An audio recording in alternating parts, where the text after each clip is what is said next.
Hallo, ich bin Oliver Quedlich von Quedlich Feuerkultur. Selbst ich bin immer wieder überrascht, wie sich ein Raum verändert, wenn er renoviert wird, eine gute Innenarchitektur und natürlich einen schönen Ofen bekommt. Doch schaut selbst. So sah es vorher aus.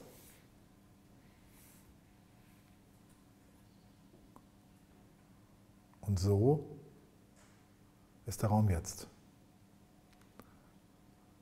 Hell, leicht, der Ofen im Mittelpunkt, da stand er logischerweise auch vorher.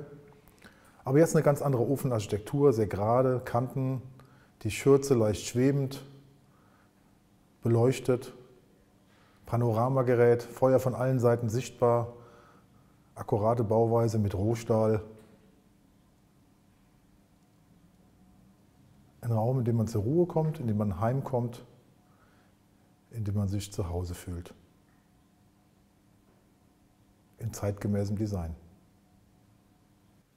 Und jetzt würde mich natürlich brennend interessieren, wie hat euch der Ofen gefallen? Schreibt mir doch einfach unter oliver@quedlich.de. Ich freue mich auf viele Anregungen, Diskussionen etc. Bis bald, euer Oliver Quedlich.